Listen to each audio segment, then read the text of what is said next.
Thank you thank you thank you. देखिए, जितनी आपकी तालियों की आवाज़ आ रही है उतनी आपकी सफलता की आवाज़ आनी चाहिए। ठीक है, आप मेरे इस क्लास की खुशी के साथ साथ मेरे नाम भी है, अपने घर की खुशी है, अपने घर के नाम है, देश की खुशी है, देश के नाम है। आप अच्छा करेंगे तो सिर्फ हमारा ही नहीं, आपके पिताजी का भी नाम होगा, देश का भी नाम होगा। देखिए, हम लोग मैथ के स्टूडेंट हैं और मैथ को अगर एक मार्केट मान लिया जाए तो जितने सवाल हैं समझिए कि वो मार्केट के समान है। तो मार्केट में यदि सामान खरीदने जाते हैं आप तो पॉकेट में क्या चाहिए? पैसा। अगर पॉकेट में पैसा नहीं रहेगा तो मार्केट जा तो सकते हैं लेकिन खूबसूरत खूबसूरत सामान देख करके वो लौटना पड़ेगा, उस सामान को खरीद नहीं सकते। उसी तरह से जिस प्रकार से सामान को खरीदने के लिए पैसे की आवश्यकता है, हमारे मैथ के सामान मतलब सवाल को खरीदने के लिए फार्मूलाओं की आवश्यकता है। बिना फार्मूला के आप मैथ के बुक तो ले सकते हैं, मैथ के टीचर के क्लासरूम में तो आ सकते हैं, लेकिन अपने से उस सामान को नहीं खरीद सकते हैं, मतलब सवाल को नहीं बना सकते हैं। तो अपने भविष्य को बनाने के लिए फार्मूला को याद करना बहुत जरूरी है।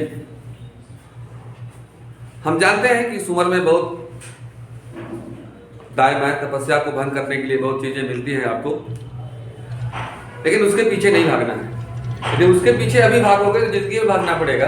अगर आप इसके पीछे भागोगे तो जमाना दुनिया आपके पीछे भागेगी।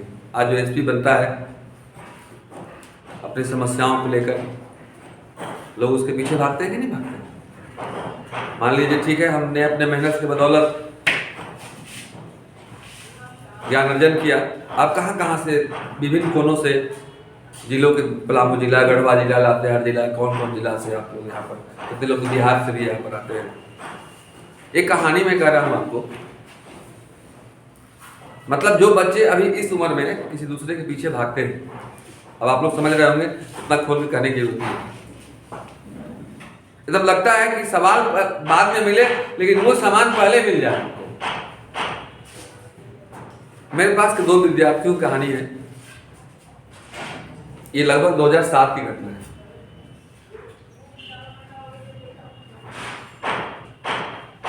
एक बात और ध्यान रखिए, यदि रियली में आपके पास जिज्ञासा है पढ़ने की, आपके पास जुनून है, तो गरीबी कभी भी बाधक नहीं होती है। आपको शिक्षक से पर्सनली मिलकर ये बात बोलना होगा, मैंने मन के युगों को हटा करके मैं गरीब हूँ सर, पर ध्यान दिया जाए।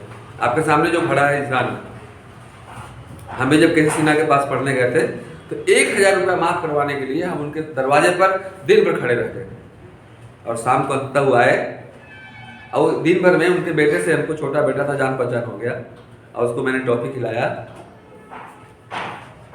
और हम तो बाद में सोर्स लगाते हुए उनका बेटा ही सोर्स लगा दिया कि पापा भैया कहा तो कहने आए हैं, इनका काम जरूर कीजिएगा, और उनको माफ करना पड़ा। समझिए कहाँ पलामू और कहाँ पटना। गरीबी कभी भी बाधक नहीं होती है। आपको जो कहानी कहेंगे शायद आपके अंदर कुछ जुनून पैदा हो और आप जो गलत काम करते हैं उससे आपको ठीक करना चाहिए। 2007 की बात है, असगर और अनवर नाम का दो विद्यार्थी मेरे पास पढ़ने आए। उसमें ये जो मैं ऊपर पढ़ा रहा हूँ, ऊपर नहीं नीचे पढ़ाता था उसमें। जनरली जैसे बच्चे पढ़ते हैं उससे वो लोग पढ़ने लगे। हर टीचर का रूल है, मान 2-4-5 दिन के बाद अपना फी मांगते हैं। मैंने भी मांगा पूरे बैच में। तो मैंने देखा कि पहले वो लोग आगे बैठता था, लेकिन जिस दिन से फी मांगना शुरू किए वो लोग दोनों पीछे बैठने लगा। तो मेरे मन में ख्याल आया कि शायद उन लोग पास नहीं होगा। 2 दिन नहीं बोले, तीसरा दिन फिर खड़ा किया, कल फी नहीं लाया। 12 उन लोग हमसे बोला कि सर अभी हम नहीं मिल सकते सर, सबको पहले आप चेक कर लीजिए, उसके बाद हम बोलेंगे कुछ सर। तो उसमें से एक बड़ा था असगर, छोटा था अनवर। असगर होने लगा, बोला कि सर हम नहीं दे सकते हैं सर, प्लीज कल मेरे पापा आएंगे देने, आप पुलिस से ले लीजिए, कोई दिक्कत नहीं, पापा आएंगे। अगले दिन मैं पढ़ा रहा था तो देखा कि कोई रिक्शा आके खड़ा किया हुआ सामने, गेट के सामने नीचे। मैं सोचा कोई आया होगा मेरे घर, लेकिन रिक्शा वाला वहीं खड़ा रह गया और कोई मेरे घर में प्रवेश नहीं किया। तब सोचा कोई स्टूडेंट रिक्शा से आया होगा, बहुत नफासत वाले लोग होते हैं ना। मैं देखा वो भी नहीं आया और रिक्शा बैठा हुआ है अपने रिक्शा पे। जब एक बोर्ड पर पढ़ा लिया तो एक बोर्ड पढ़ाकर बच्चे उतारते हैं, फिर मैं बाहर जाता हूँ। ऐसा आप देखते हैं अभी भी। मैं बाहर गया तो वो बोला कि हम बोले क्या काम है, हमको सर से मिलना है। वो तो हमको पहचान नहीं रहे थे बेचारे। हम बोले बोलिए सर हम ही हैं। सर मेरे 2 बच्चे पढ़ते हैं अस्कर भवन में, सर हम उतना फी नहीं दे सकते हैं जितना आपका है। तो उस गार्जियन का प्रेम देखिए। मैं बोला चलो चलिए कोई दिक्कत नहीं, आपसे जितना बनेगा आप दीजिएगा, और नहीं बनेगा तो मत दीजिएगा, क्योंकि इतना मेहनत का पैसा ये हमको बचाने का ताकत इस कलम में नहीं है। ठीक है, जितना बना जब बना तो बेचारे हमको दिए। लेकिन उनके लड़कों से हमने वादा कराया, बाबू इतना गरीबी से तुम पढ़ रहे हो, 2 चीज में कुछ ना कुछ तो देना होगा आपको। पैसा नहीं दे रहे हैं तो नाम देना होगा। हम बोले कि तुम लोग को मन लगा के पढ़ना होगा। अगर फार्मूला एक भी तुम नहीं बताया, पूछे नहीं बताया तुम लोग, या तो तुम लोग को निकालेंगे तो पीटेंगे। फिर उस दिन के बाद उन लोग आगे बैठना शुरू करते हैं, क्योंकि जो बात मन का था वो तो उसके आगे बात कर ही लिए। उन लोग पढ़ा, ISC पास किया, अच्छा ढंग से पास किया, 72% एक आया, 68 आया। सब बच्चे जैसे जाते हैं वो चले। 4 साल के बाद फिर उन लोग आ गया, दोनों भाई मिठाई लेकर के। बोले क्या हुआ जी? सर हम लोग दोनों की नौकरी लग गई है। कहाँ लगा है? Sir Garhwa police, Jharkhand police में है, मेरा पदस्थापन गढ़वा है। एक बोला मैंने लातेहार में। मिठाई खाए फिर चला गया। फिर 1 साल के बाद दोनों भाई आ गया। हम बोले क्या हालचाल, ठीक ठाक है ना? तो ठीक तो है सर, लेकिन बड़ी परेशान है हम लोग तो नौकरी लग गई, आप क्यों परेशान हो?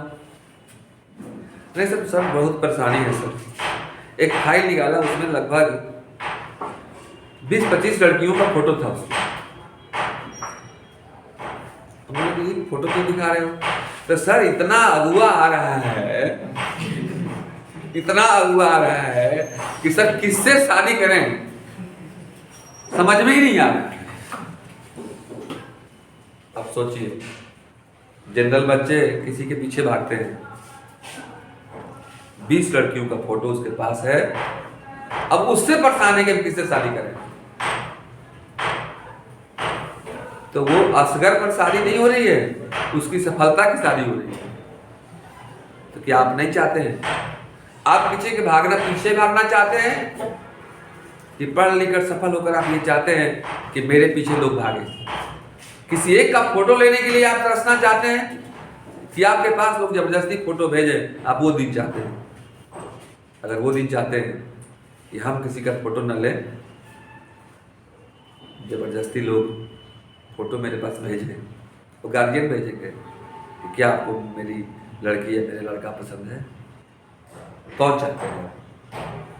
सफल होने के बाद चाहते हैं। तो जो आप इस उम्र में बिगड़ते हैं सर, आप कोशिश कीजिए कि वो दिन आ जाए कि लोग मेरे पीछे जाएं। इन्हीं खाना पीना छोड़ के पिताजी से कहा कि जा रहे हैं खेत तरफ, और निकल गए कहीं और। पिताजी से कहा क्या है कि हम तो यहाँ पढ़ने जा रहे हैं डाल्टनगंज में। अब पता चल रहा है कि बाबू तो दिन भर मॉल में जो है घूम रहा है, सामान खरीदना नहीं है, सामान देखने के लिए घूम रहा है। सर ये दिन नहीं होना चाहिए। आप एक बात याद रखना, जब भी आप कोई सब्जेक्ट में मन नहीं लगता है, वो गार्जियन थोड़ा ध्यान दीजिए, बड़े पीछे सब फोटो लेते चलते हैं। एक बात ध्यान रखना, कोई भी चीज जब पहली बार आप शुरुआत करते हो ना, तो थोड़ा सा वो आपको भारी लगता है। जैसे साइकिल शुरुआत सीख रहे थे आप, तो चढ़ते चढ़ते सीख गए थे क्या? उसमें गिरे होंगे, पड़े होंगे, कहीं कटा होगा, कहीं छटा होगा। तो साइकिल चलाने में जब उतना कष्ट करना पड़ता है, तो कलम चलाने सीखना है सर, पहला दिन जिस दिन शुरू करोगे उस दिन टेंशन होके करेगा, दूसरा दिन भी कम से कम इसमें तो ये डर नहीं ना गिरेंगे तो भोसला आ जाएंगे, कटा जाएगा। इसमें तो आपके साथ कोच हैं भाई, 3-3 4-4 कोच हैं, मैथ के कोच है, फिजिक्स के कोच है, केमिस्ट्री कोच है। आखिर वो कोच किस दिन काम में आएंगे? उस कोच को खाली कॉपी में कोच किया, बैग में कोच दोगे तो काम नहीं चलेगा सर। उस कोच का सहारा लेकर के आप उनसे पूछिए कि ये बनना है। पहले आप अपना एम निर्धारित कीजिए, हमको बनना क्या है। क्योंकि अगर रांची जाना है डायरेक्ट हम पटना तरफ क्यों जाएंगे, डायरेक्ट रांची अगर एक कदम में रोज चलेंगे तो हम पहुंचेंगे ना वहाँ। आप पहले एम निर्धारित कीजिए कि हमको बनना क्या है। मान लीजिए किसी को इंजीनियर बनना है, डायरेक्ट फोकस करेगा कि हमको क्या क्या पढ़ना है। अपने शिक्षकों से पूछिए, हमको एयरफोर्स में जाना है, एयरफोर्स का बुक लेंगे, उसका प्रीवियस ईयर का क्वेश्चन देखेंगे कि पहले क्या क्या क्वेश्चन आया है, कहाँ तक हम कंप्लीट हैं, कहाँ तक कंप्लीट नहीं है, 11-12 दोनों से आता है, एनडीए में जाना है। तो आप उसका बुक लीजिए सर। ये नहीं कि पैसा कुछ बच रहा है तो उससे एक नया कपड़ा खरीद लीजिए। पैसा का कुछ पॉकेट मनी गार्जियन को खर्चा करने से बच रहा है तो आपकी हैबिट होनी चाहिए कि एक नया किताब खरीद लें हम। ये तो फटने का चीज़ है सर, अभी खरीदेंगे फिर 6 महीना में फट जाएगा। लेकिन किताब का जो आप एनर्जी इसमें गेन कीजिएगा वो जीवन भर कभी खत्म नहीं होता है। एक बार का चार्जिंग, जैसे मोबाइल को तो रोज चार्ज करना पड़ता है, ऊपर वाले ने बॉडी दिया है इसको दिन में 3 बार चार्ज करते हैं, 3 बार खाते हैं। कोई कोई लोग तो बीचों में मार देता है समोसा एक बार, 4 बार चार्जिंग है। लेकिन ये जो चार्जिंग हो रहा है ना लाइफ में एक बार चार्ज, जैसे मेरे टीचर ने मुझे एक बार चार्ज किया है।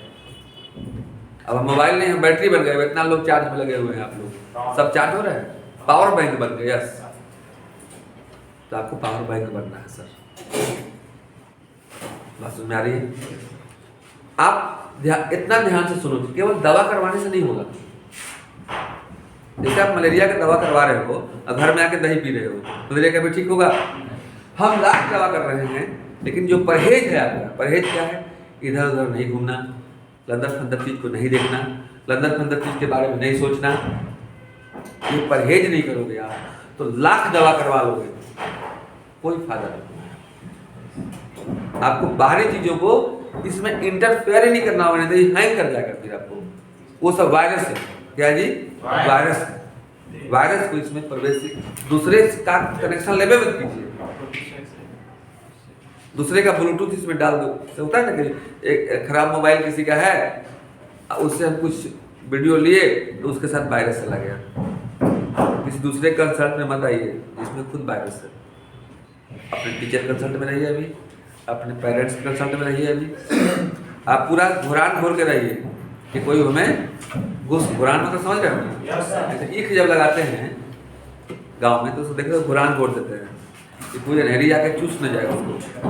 तो आप जो है ईख से कम नहीं है मीठा, कोई चूस न जाए, मतलब कोई खराब आदमी आपको कमजोर न कर देवे, आपको आपकी कमजोरी को देखकर, इससे भी आपको बचना है। बात समझ आ रहा है? मुझे उम्मीद है कि आप जो किसी के पीछे भागते हैं आप इतना सफल होइए कि असगर और अनवर जैसा आपके पीछे लोग भागे, रात मेरे पास आए, हम उस दिन का इंतजार करेंगे। धन्यवाद।